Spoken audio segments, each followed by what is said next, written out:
The darkest and the most powerful sales strategies. That's what I will share with you at the end of this video. In the beginning, I will share most commonly known, still helpful sales strategies that you can implement in your business. And just in case if you haven't seen me before, I'm Coach Glenn. I help 7- and 8-figure business owners grow and protect their business and to live the life they deserve. Now let's start with the easiest sales strategy, which is supply and demand. That's what all the business schools will tell you about as the main foundation of the business. Simple example.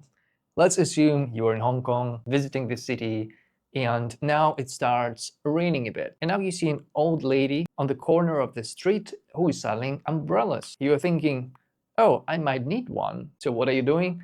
You're buying an umbrella from the old lady because she was at the right time with the right offer. I'm sure I don't have to explain you how important this sales strategy is. Let's talk about the next one, which is a sales letter, where you start with more affordable offer that's easier to buy, and then your clients getting the upsells and cross-sells. As an example, you registered a domain for your company, you opened Google Workspace account, you've put your 20 employees there, and then you discovered, all right, if I need more space, I will have to go to another level. And then when you will have the need for compliance and security controls, it will be another upsell. So it's designed in a way that makes it easier to start, and because the client already invested X amount of money, it becomes easier for them to buy more. It's widely used in digital product sales as well, where people buy your online book and then after that you've put them in the email list and they buy your bigger course. And then after the course, some of them will buy more expensive one-on-one programs. And in some cases, you will combine a sales letter with a two-step approach, where you have a freebie to get as much leads as possible. And then you're using the sales letter to get the money and also qualify your leads. The two-step sales approach also includes sharing a lot of value upfront. As an example, you can think about Alex Hormozi, who is publishing a lot of great content, also sharing his books for $1. That way he's creating a giant audience and then he is inviting them and putting them on this sales letter where he's actually making money. And there is also an opposite approach to this two-step freebie sales strategy, which is exclusivity.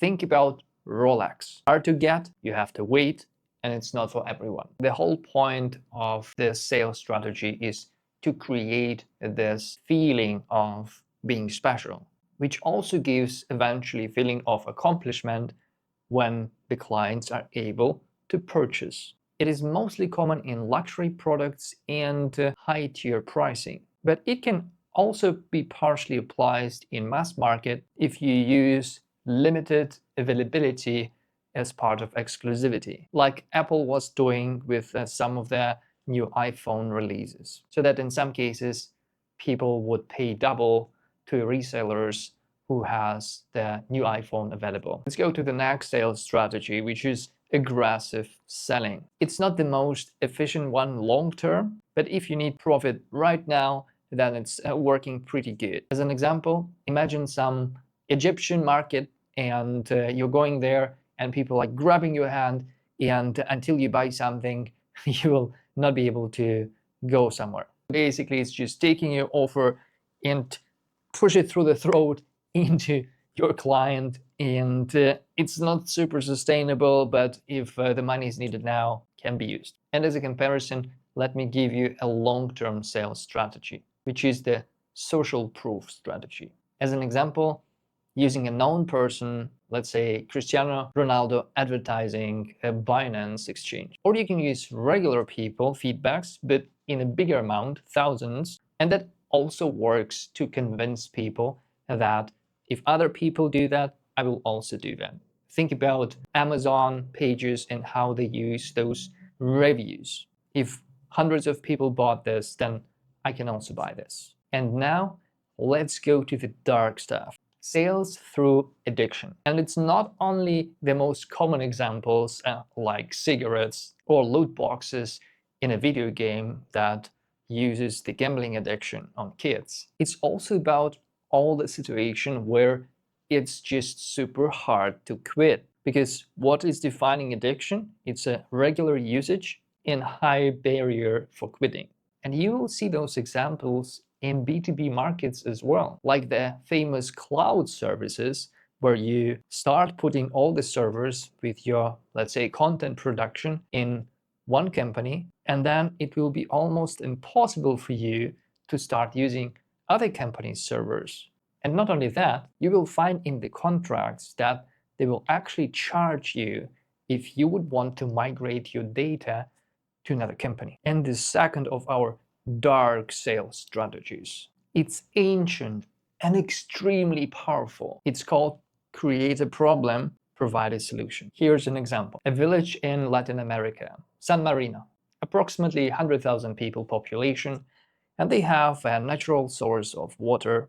And then one of the famous water companies is coming to the city, and what they're doing, they are buying out the access to the water supply, and they put a factory there. And then they start support local environmental activists who starts writing articles about global warming, and that the global warming is causing the water levels to decrease. And then the water factory is starting to get this water from the natural source into the bottles and put it in the supermarkets. And during the next couple of years, the natural water supply dries out and makes it almost impossible for the local population to access it, and they start to buy more bottled water. And not only that, they are also thankful for the water company to provide access to the purified water, because they believe it's happening because of the global warming. And I'm not telling you here to become the main